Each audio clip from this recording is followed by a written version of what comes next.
Okay, for the purposes of the recording and anybody seeing this later on, Dr. Abdul Alim is with us again, and we're having our second conversation that's really about Islam. And well, the shorthand you can see on the screen here is Muslim integration in Portugal. But as we were just saying, Alim, we were you had suggested to me a longer title to unpack this a little bit and for us to have a decent conversation about this. So, would you mind reminding me and telling everyone else what that context and the first idea was?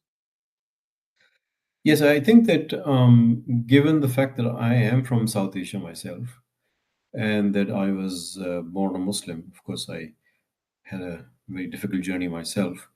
But I think that the South Asian strain of Islam is a very different strain of Islam as opposed to what you find in Turkey, in the Arab world, and in Southeast Asia, because Islam is not a monolith. It's quite adapt at cultural adaptations from within those places, and so we have a peculiar brand of Islam that we followed. I mean, not me particularly, but we follow as when I was born in Pakistan, and I think there are certain fundamental aspects of it which make life for South Asian Muslims living abroad in most of the world sort of a bit of a challenge for integration.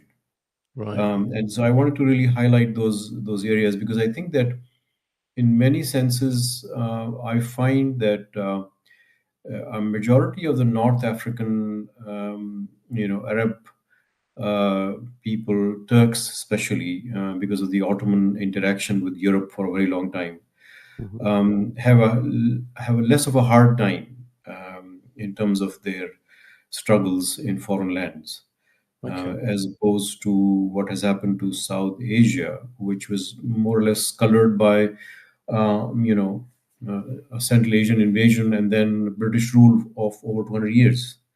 Right. So we were sort of exposed to, a healthy dose of colonial um, re, Oh, we do. re, Colonialism, right? Okay, yeah, well understood. Sorry to laugh, but it's just the way you put it, which of course was hellish. But yeah, that pretty much sums it up in a way, doesn't it? And that's the heat, if you like, we're feeling now, isn't it? In terms of a Portuguese conversation, the Portugal Club, Good Morning Portugal. That's what we're seeing, isn't it? That's the difficulties I think that uh, produce something like Andre Ventura and Shager's poster, "This is not Bangladesh," that maybe epitomizes the struggle and the difficulty that we part of our conversation will be about tonight. Yes, and I've always believed that Islam originated in the Arab lands. Of course, it's not Arab. It's Islam, and it's different from Arabs. Like Islam is different from Muslims. We need to differentiate those two Yes, things yes. totally. Um, so I think that you know old newer converts to a religion are a bit more what I would say dogmatic.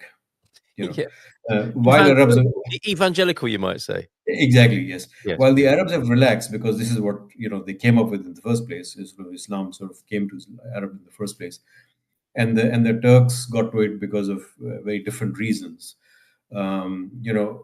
Islam was spread in most of the subcontinent through several different influences, including the Sufis, Mm. and then sort of uh, changed its situation when the British came.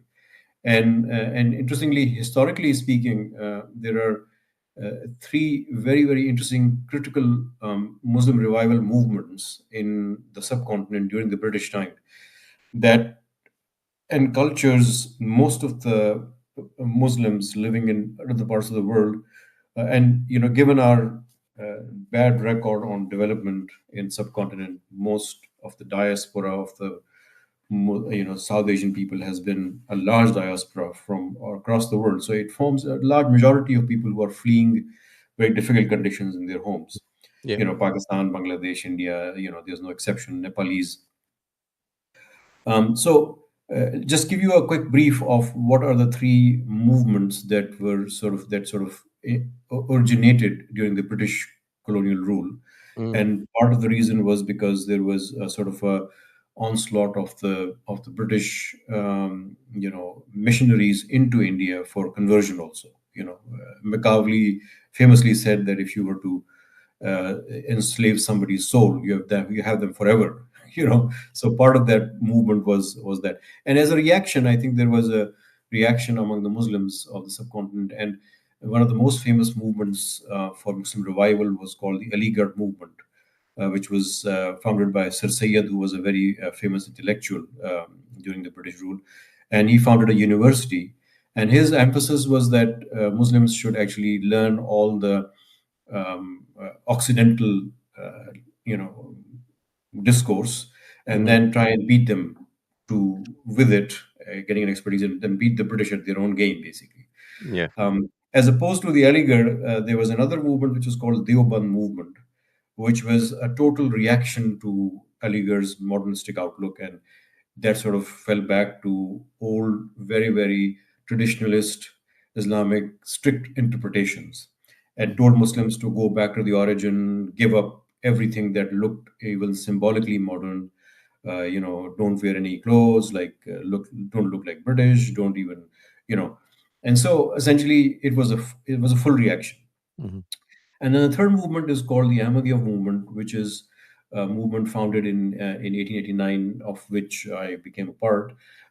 Is what sort of uh, originated in the sense that there shouldn't be any two, not two poles in terms of Muslim revival. mm, Uh, so Muslims don't have to fully give in to a civilizational clash, or Muslims don't have to revert to very primitive roots. Muslims need to think through this, understand it intellectually, and have spiritual conversation about a reform process, mm, and sort of reinterpret Islam and understanding of contemporary issues, and then react or revive Muslim teachings in the current context. yeah. So the Deoband movement went originally to the Prophet's time, and they wanted to give up even the modern modes of transport. There are still people I know who would want to give up, being on a car, and would want to ride on a camel because the Prophet used to ride a camel. Wow. Um, Okay, so it's like and and he, The Amish of the Islamic yes, world in a exactly, way. yes, yes, Right, okay. absolutely. All right, yeah. And then the other part of this is the Aligarh movement, who totally went the sort of an atheistic way. I mean, gradually they got so enamored by the Western, intellectual discourse, that they really didn't bother about what Islam has to teach or has to Yeah, say. right. And so, and Jinnah, the former founder of Pakistan, basically came out of the tradition in one sense. He went to Bharat Law at Lincoln, in UK, became a very, very famous British trained lawyer, and then came back and started doing the politics the legal way that the British had trained him, and then Uh-huh. was able to wrest Pakistan out of that. The Ahmadiyya movement essentially totally relied on a reinterpretation of the Quranic message, and to try and understand how should Muslims react to the contemporary realities, which are very different from the Prophet's time. So, for instance, there's a discussion about what do you do about the institution of interest or interest-based banking.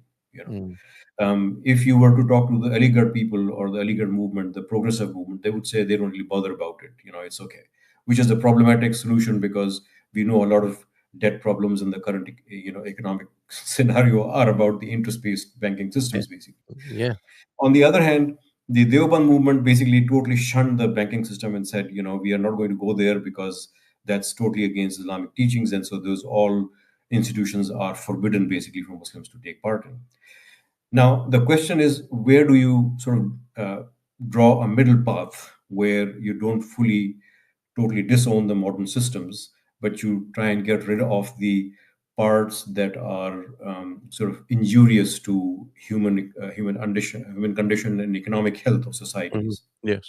So the founder of the movement then looked through the literature, and of course, he says that his interpretation is based on revelation. So he said that he understands that you can use the bank, but you don't use the money earned on interest for your personal gains.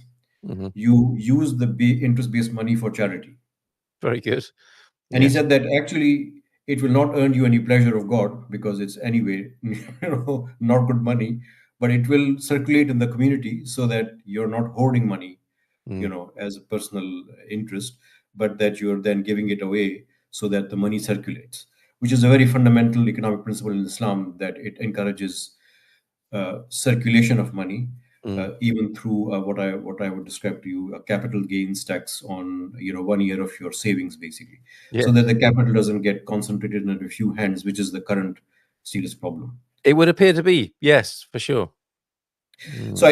I think that most Muslims then originate from the Deoband movement, who were sort of left to their situation in the subcontinent, and given the development issues and development lag and political problems in those countries, they have moved out of those countries, but they feel really threatened by the open atmosphere, the issue of how to re-identify themselves, Yes. because their interpretations have not kept pace with how do you deal with modern institutions. Yes. And Yes. so they are forced into some of those practices, but they are not fully, within themselves, not fully convinced about whether it's okay or not okay. you know Hmm. What would and be they an have. example? Can you give me an example of that? Yeah, I mean, for instance, I think that if you talk to a Muslim from that school of thought, he would say, some would say, well, they don't know what to do, so really don't know how to deal with the interest money earned on their accounts in the banks. Hmm. Um, some who put the money eventually give up on what do they do with the percentage, they earn through that. And so there's a very serious lack of clarity, which is what I've described to you about the whole issue of secularism, which is that most Muslims would interpret, and perhaps a lot of Christians also would interpret secularism as atheism, or Mm. lack of religion. Um, and so there is always this confusion about whether Muslims living in a different world under non-Muslim rule, should they follow non-Muslim instructions or Yes. commands. Yes. The law of the land, effectively. The law of the land, yes, Yeah. exactly. Yeah. And that's a very interesting one also, because there's a specific verse in the Quran that they seem to not be able to fully interpret, and where the Ahmadiyya solution actually comes in, is Right. that there's a verse in the Quran that says, "Watiullah wa Rasula wa ulul amri minkum," that you obey God and His Messenger, and those who are among you who have authority over you. Rendering unto Caesar, as I think you've Yes, referred exactly. to. Yes, Yes. yes. Yes. As the Christians would see Uh, it, or but Christ's teaching allegedly on that. Yeah. Yes, but the more orthodox Muslims thought process would say, well, this verse means that only those people who are Muslims among you who can rule over you. Ah. Okay. Yes. Yes. Yeah. Okay. So Yeah. so they would bring in religion as a part of the process of obedience or obligation to law, rather Yes. than thinking that in a secular society anyone can become a ruler by virtue of secular process and nothing to do with religion, basically. Yeah.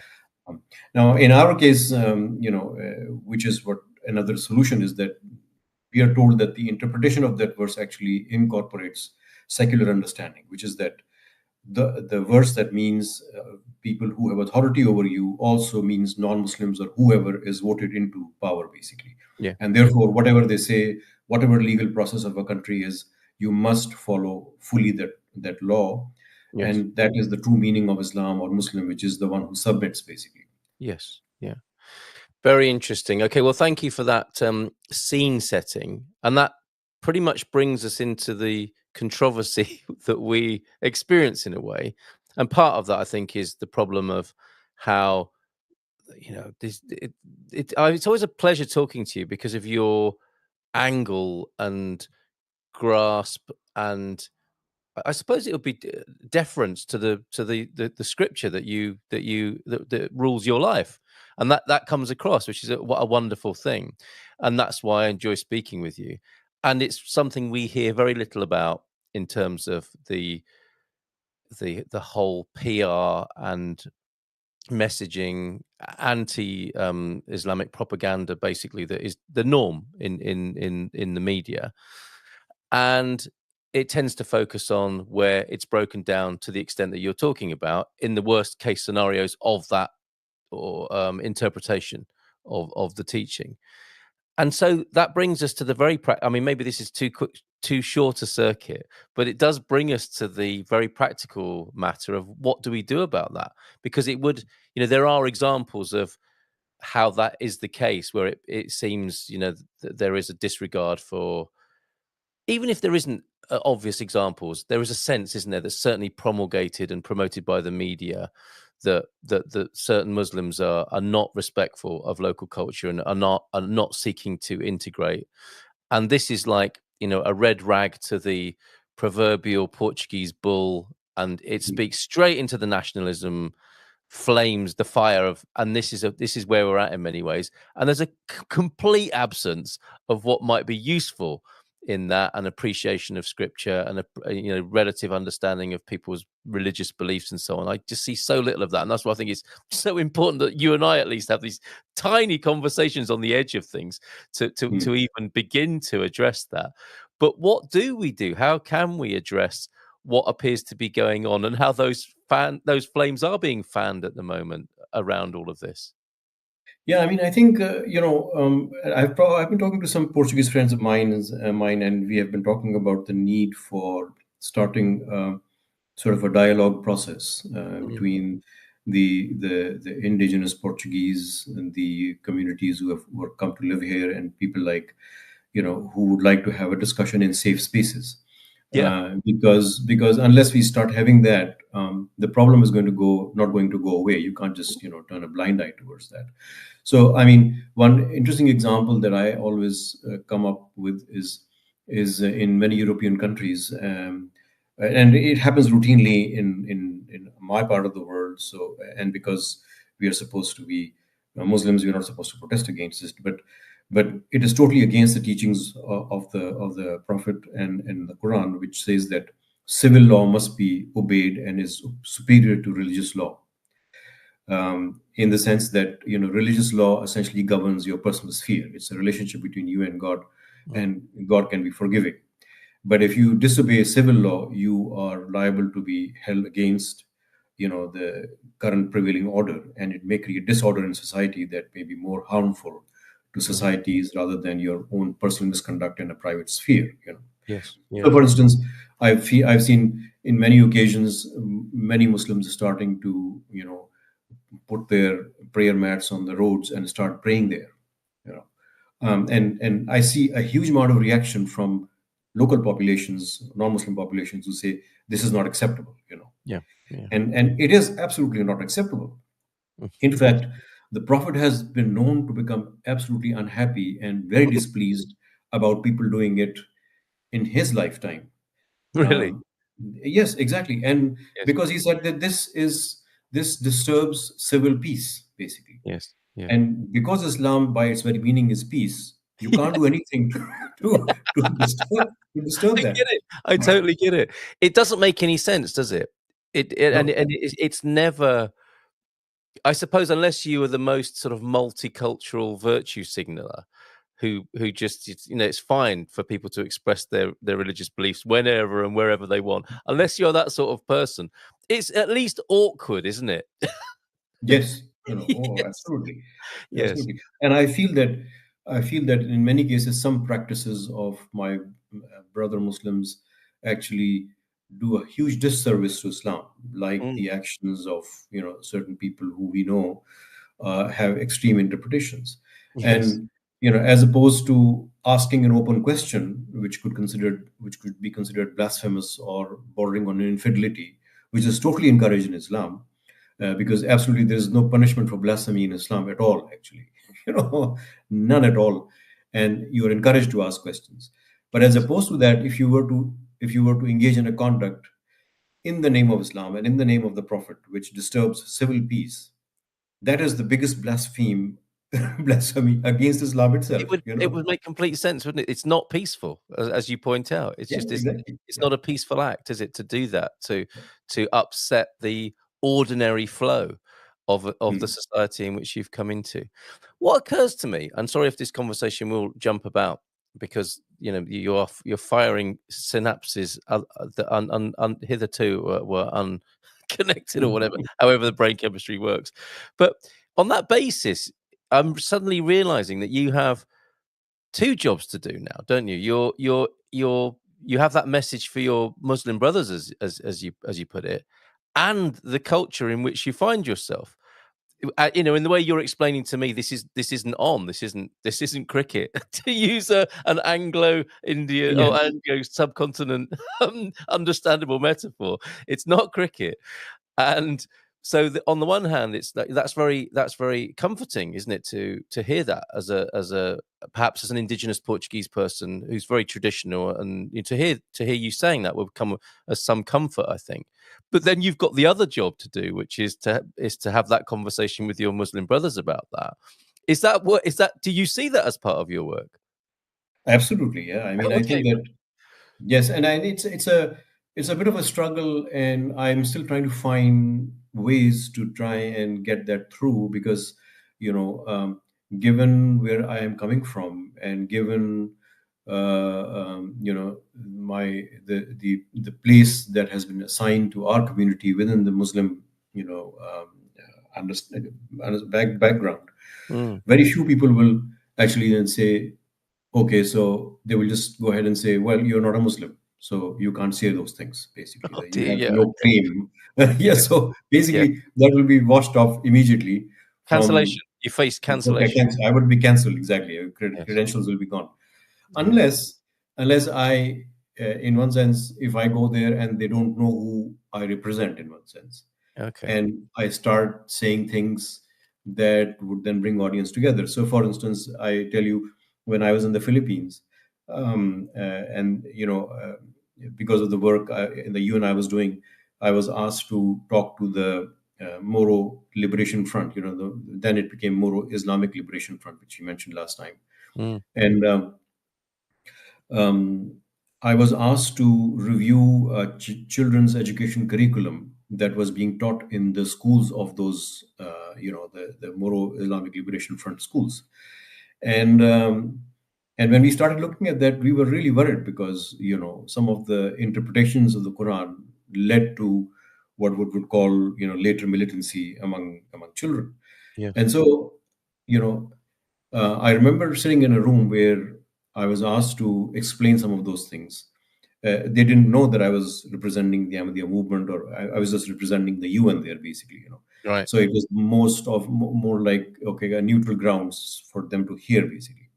And I remember mentioning to them that when they insisted on their interpretation and the infallibility of the examples of the Prophet, I remember mentioning to them that it is possible, even in Islamic discourse, the original Islamic discourse, that the prophets can actually make interpretive mistakes.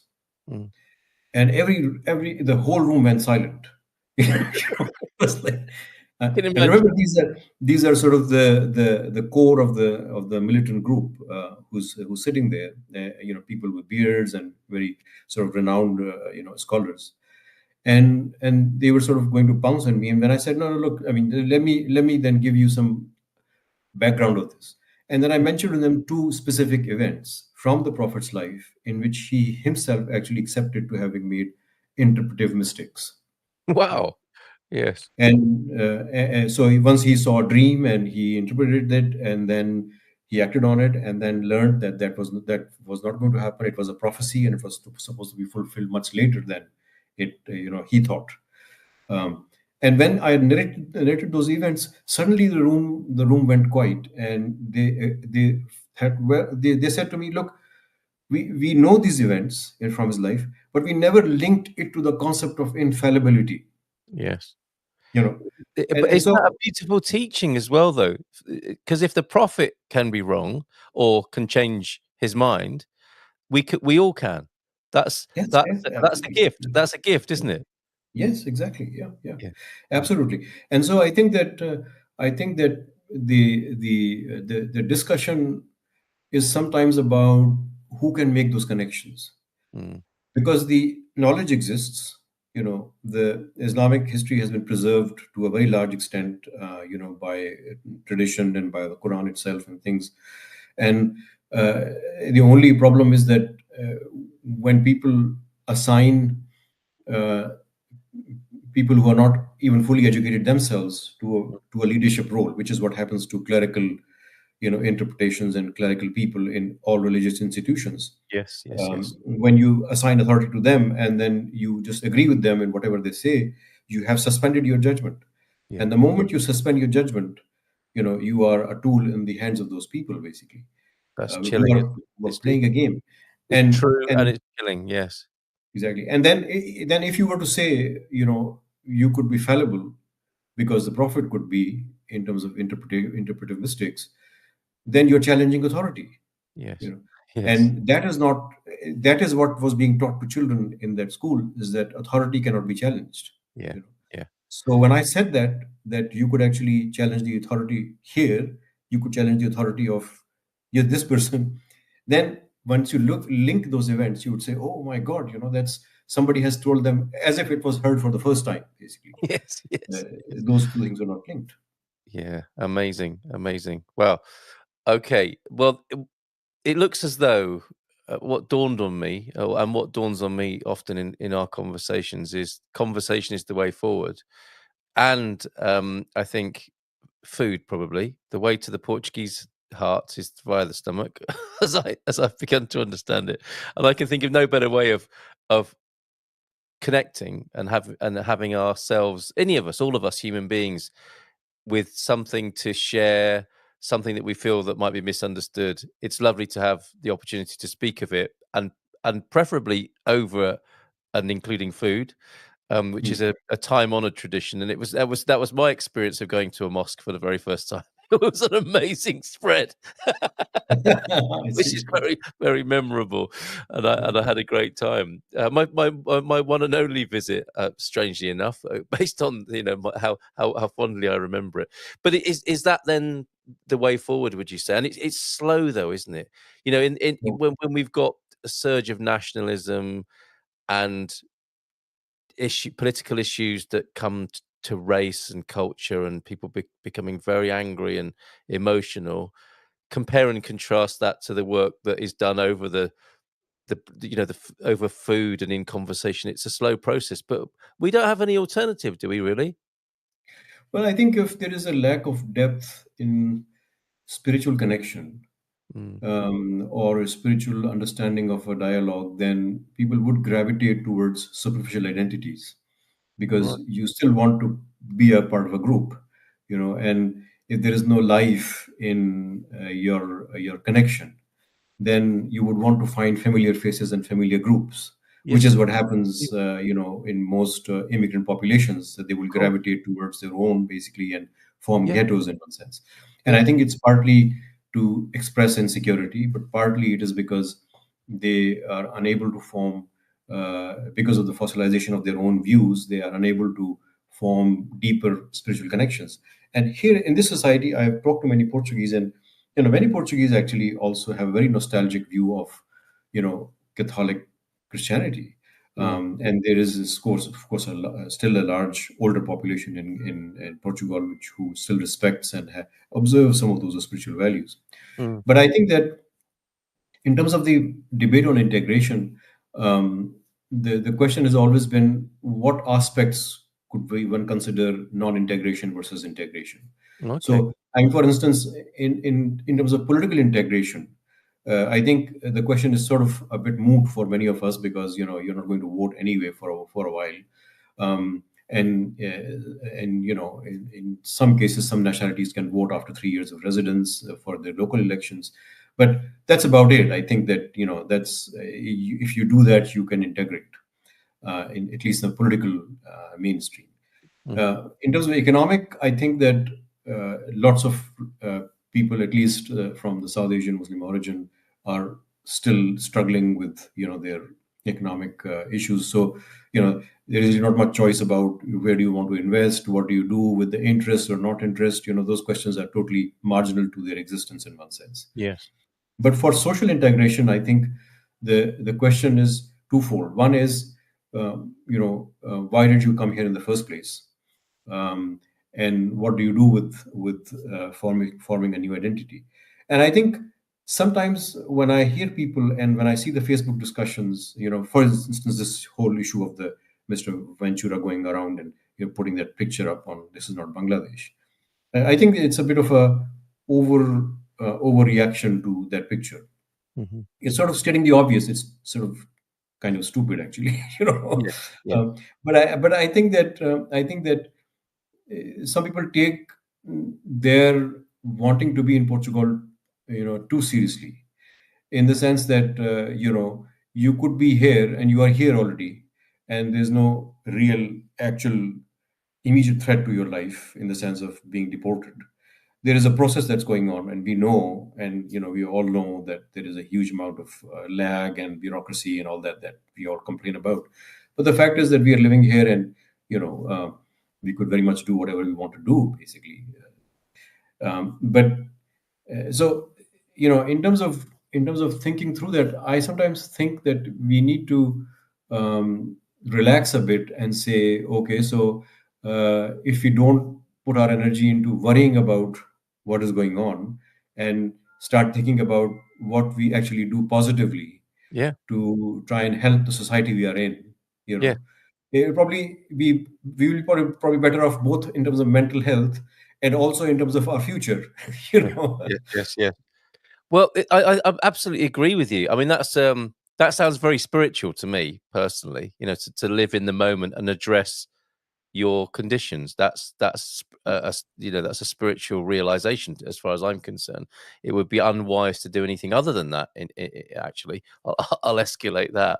But one of the problems as well, I think, perhaps a shortcoming of the culture and the people who have angry concerns about this is I think that there's not much guidance for the expectations of people in Portuguese culture either. That's a problem, I think. Especially, I mean, I had a conversation with a group of friends about this and how difficult it must be to come. This is not an excuse for bad behavior, by the way. I think, I agree with you. I think anybody who breaks the law in this country, I'm talking about Portugal now, if you need a context for this, people who behave badly and insult the culture of the country and its laws should be prosecuted to the full bandwidth available. No question about it.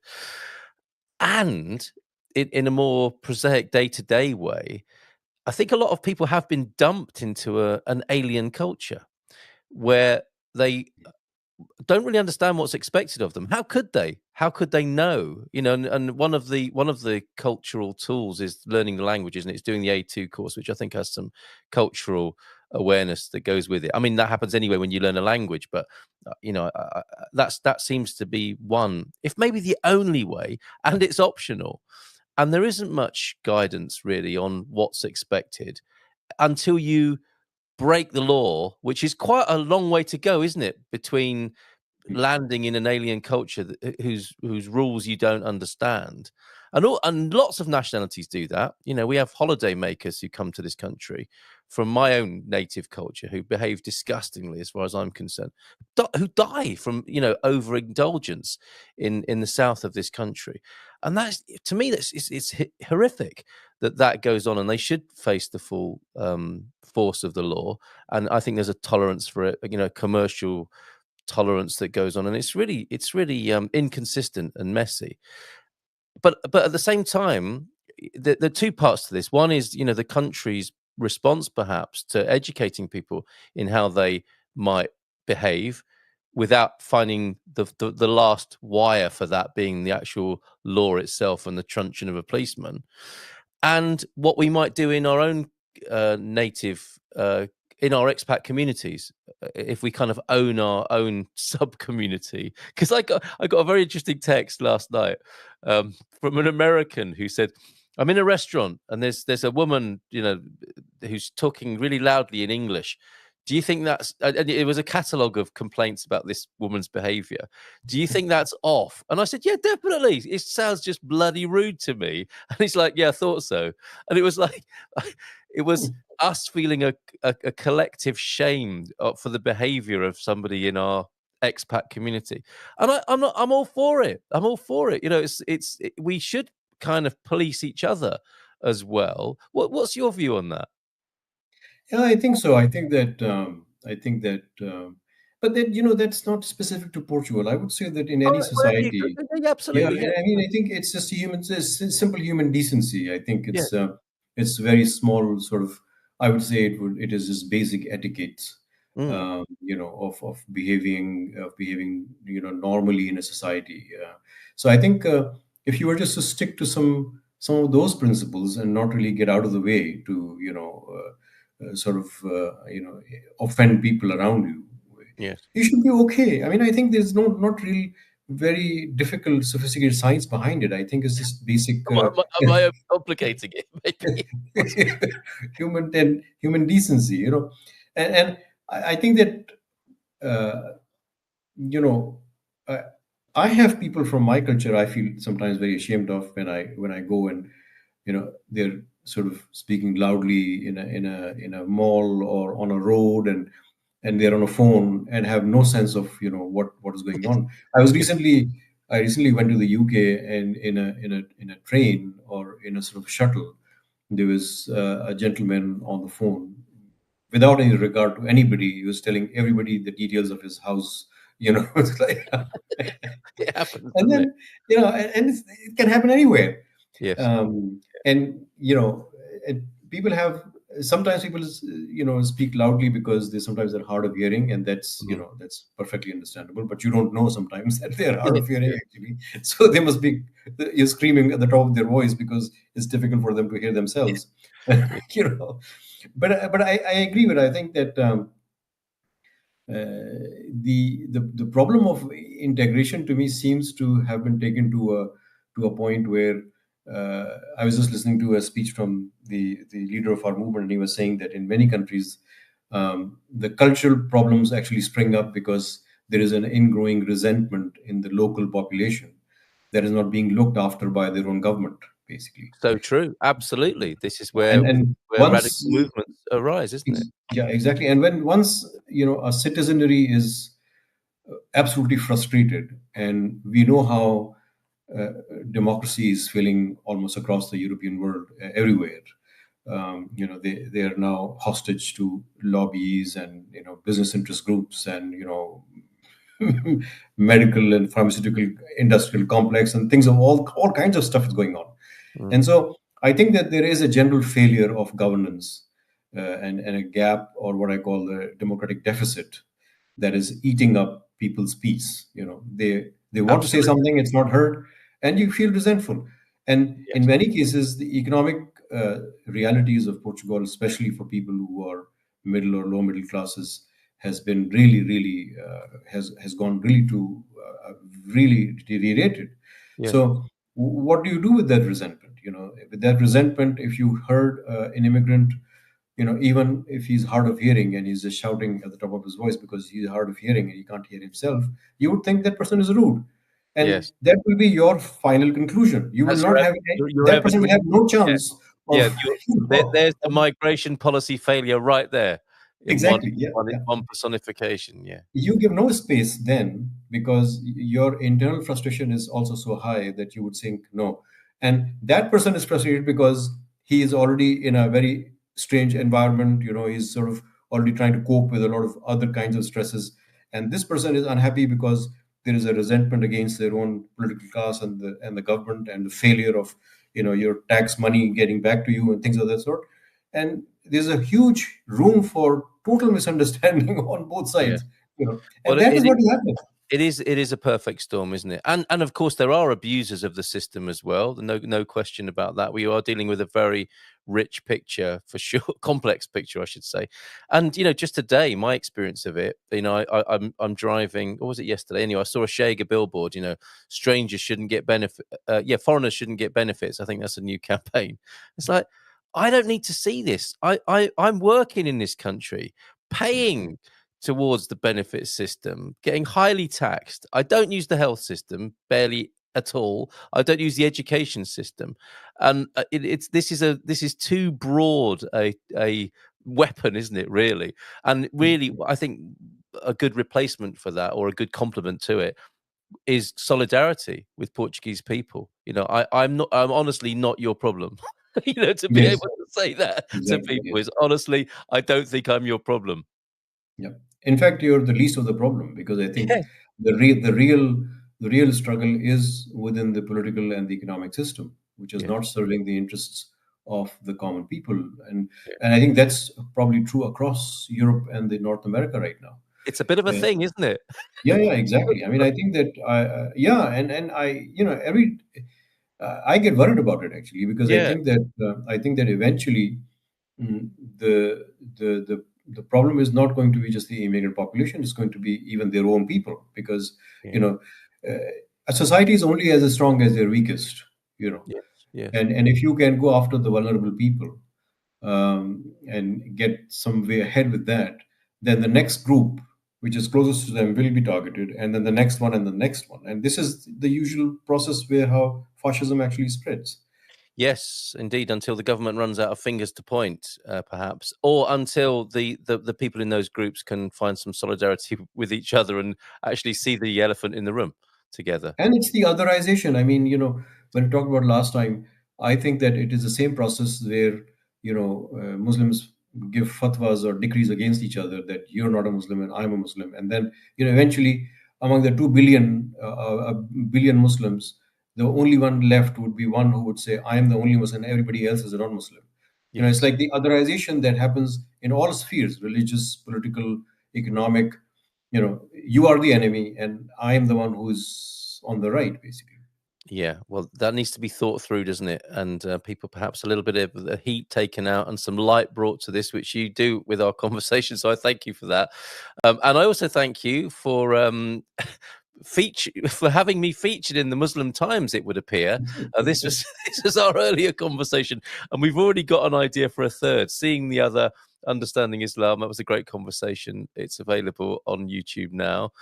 Yeah, the possible idea then for a third is I sent you a link to a personal growth workshop, and I think, may I say what your what your response? I thought it was hilarious. People would try anything but religion. I think it was along those lines, wasn't it? Yes. And that would be a great conversation. It's almost like making religion great again, isn't it? Because Yes. all of all of the all of that which people perhaps are striving for within the human potential, personal growth, new age movement is all there in scripture, is it not? These are the texts, these are the granddaddy texts, if you like, the OG texts of everything that anybody with any interest in developing themselves can find and trace the roots back to. It will make a great conversation, I think. But your response was hilarious. Would you like to say any more about that? Yeah, and I think I link it to the other, you know, message I shared with you, which is this very interesting event that's going to happen in Lisbon, from Strauss to Oh Al yes, yes, yes, yes. Ibn Arabi. And I was like, okay, so how do you get from Strauss, who is a composer and a great, musical genius, to Ibn Arabi, who is actually one of the greatest Muslim scholars of science, and he's written many books. In fact, he's known as the father of the modern medicine. Actually, some Right. of his books were taught in late 19th and 18th, 19th century Europe in medical schools. Um, so, but and then when I often meet people from the western part of the world, they would often quote Rumi, very very Yeah. happily. And Yes. and and the moment I tell them, look, okay, so you're quoting Rumi, and do you know Rumi is a Muslim? And it's like, no. Yes. No, we didn't know that. And then Ibn Arabi, yes, of course, but you look at the whole, subject, and there's nothing that mentions his link to Islam, or that he was one of the greatest Muslim scholars, actually. Mm. And that tells me that there is something of a sort of either willful, or perhaps some unknown reason, or perhaps I probably know the reason, is that there is a worry about the acceptability of such a subject among a certain group of populations if the word of Islam or Muslim was mentioned, because people will immediately shut down and say, okay, this is what we were not going to go. Even if Strauss was there, even if Mozart was there, if it is linked somehow to Muslim or Islam, nobody's going to go there.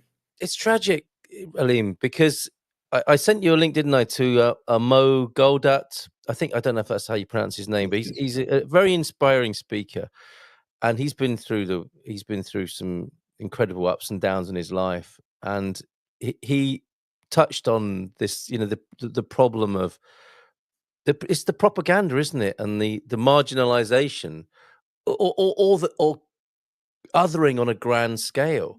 We have gone through a psychological gaslighting experiment over the last few decades, have we not?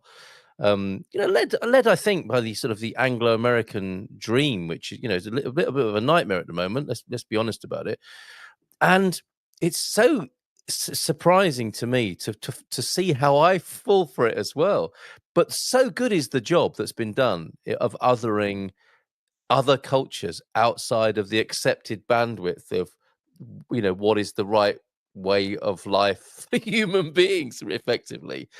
That Mo was saying something about we need people to learn that the Arabs are the greatest people on earth, or the nicest people on earth. And he says it, and obviously it's like slightly hyperbolic because he's making a point, but that's going against, isn't it, the whole portrayal of terroristic Yeah. information that's been coming our way. That is true. I mean, part of it is true, of course, but it's just the way that that's been built and presented that has completely poisoned people's minds. Yeah. And actually, I think in one sense, I've always felt that e- sometimes it works radically in favor of Islam or Muslims, because if somebody calls me an infidel or a Right. non-believer, and Yeah. you know, I remember I went to Indonesia in a conference, and during the conference we had a Friday, which was one of the days, and the Indonesian delegation came to me and said, we would like to do the Friday prayers. So we said, okay, well, let's go to a room and do the Friday prayers, and they asked me to lead the prayer. And when we were just about to start, my Muslim friends from Pakistan, they suddenly realized that something is happening. So they came into the room, and then they found out that I was just about going to lead the Muslim prayer, and that's going to basically turn everybody into an infidel. So they immediately came to the Indonesians and said, "You can't have this person lead you." And these are my good friends, actually. You know, and the Wow. Indonesians said, "Why can't he lead?" They said, "He's not a Muslim." And they said, "But he's the only one who's been praying." We have seen him praying, and you guys haven't prayed even Uh-oh. once in a day, and you're Whoops. telling me you are Muslims and he's not. How does it Yeah. work? Uh, and How they did said, that "Well, end up? we can't explain this to you. It's very theologically complicated, but he cannot." So the Indonesian said, "No, no, he's going to do it." So I am standing there, and then suddenly one of my friends comes behind me and drags me, in from the front to the back, Really? and leaves me there, and then takes my place and starts the prayers. So that is the kind of behavior we're dealing with, in the sense that you know that's not just in the Western world. So I can't blame the Western world. It's even among Muslims. Yeah, I The get it. amount of It's a human problem, isn't it? It's a Yeah, human problem. it's a huge curtain. But Yeah. then what happens is that then the Indonesians would come to me and say, "Why are they calling you a non-Muslim?" You know, and that lifts the veil suddenly, that they would then ask me about my belief system, and then they suddenly realize, actually, there's a very interesting amount of appeal in what I was saying. Yeah, So yeah, the radicalism of one person would then lead another person to actually start challenging that. And many people I find on the internet, and you watch YouTube videos, and people say, well, suddenly the curtain lifted, yes. and we realized, oh my God, it was there all the time, and we didn't just know about this, basically. It's like You know, A Scooby Doo reveal, isn't yeah, exactly. Like last time we talked, when I said Islam is a healing science, I was like, what? it? Yeah, yes, yeah. Well, that's why it's always very interesting talking to you. So we'll have we'll this is becoming a series now. So perhaps we will it'll be Yeah, something around what it is religion has to offer, and the Islamic sort of context for that, or something along those lines. Anyway, is there something you want to say in conclusion around integration? Because that was the key word, I suppose, for tonight's conversation, wasn't it? And specifically to do with Portugal and South Asia, as I think you put it, didn't you? yeah, yeah. Yeah, this is the part of my efforts now that we've talked about. I think that there is a there is a very dire need for a process of integration in Mm, terms of at least a common ground for starting a discourse. yes, And I don't think that it is coming from the other Muslim groups. So I know that there is engagement, but I think the Portuguese find it very difficult to to have a to and fro, yes, because I think, in one sense, I think lots of Portuguese feel that there's an absence of openness, or a sense of open space and secure space for them to really challenge. And because good conversations always is either a challenge or a confrontation and reconciliation, and it's like yeah, it's a to and fro, and it's all right. You can it's a genuine human function. yes. And if you are unable to hold that with the large community, it creates its own very dangerous or unhealthy dynamics. And I Well, think that's what we need to do. I agree. I agree. I'll take that as an invitation. Then you're issuing an invitation for that to happen in some way. I was listening to an Ian McGilchrist video that you may have come across him, and he was saying the opposite of conversation is war, and I think ultimately yes, and you make a really good point that the Portuguese voices that will be heard without the brokering of a courageous and constructive conversation will be the very confrontational ones. The rusty wheel, the squeaky wheel gets the oil, as in the attention, Yes, and yeah, that's what's happening at the moment, isn't it? The rhetoric that there are of incompatibility, that the mm, integration isn't possible, that worst case scenario. I mean, that could be a part of the conversation, but it's we're already there, aren't we? We're already together, so we might as well talk about integration. It's a bit late to talk about incompatibility because we're already yeah. married, Yeah, as it were. I remember talking to somebody about the similarities between Western Philharmonic Orchestra and the Indian ragas. All you know right. and and how they go through the same, what you call the uh, andante, allegro, and adagio, which Mm, is the Western orchestra, and how Indian goes through the alap, jor, and jhala. It's like equivalence. But right. one culture, in one sense, epitomizes individuality, but has a orchestra that only can make sense in collection. you Yes. know Yes. so it's sort of a public demonstration of that is happens only in a collective sphere. On the Yes. other hand, you have the Eastern culture, which is very collective, but individual brilliance as one single sitar player demonstrating their expertise is very much liked in that part of the world. Yes. And yet there is this tension and similarities between the two, where somebody like me, I enjoy both equally and love both of them. I mean, I love opera in churches. It's just totally divine to me, Yes. as much as I love a Quranic recitation. When I'm listening to that, and Yes. to me, there's almost no difference between the two, because Right. both are from a divine source. Yeah. And Absolutely. unless you are tuned into their divine source, you cannot really appreciate the beauty of either of them, And that's the because you will point, find, isn't it? Yes. you will find such a lot of difference between the tension between the two, but they're actually similar. Yes, and it is all about the intention. And if I may, the other part of that analogy is those orchestras sound pretty ropey, don't they? When you're sat there at the beginning and they're tuning up, that's almost like where humans are at the beginning of a conversation and not knowing what to say, and it's all a bit scratchy and discordant. Exactly. Yeah, yeah, And yeah, then after half an hour, the most incredible Yes. transcendental beauty can take place. But it has to start, doesn't it, with tuning up? Yeah, yeah. Oh, that's brilliant. That's brilliant what you have said, actually. Feel free to use that. Yes, absolutely.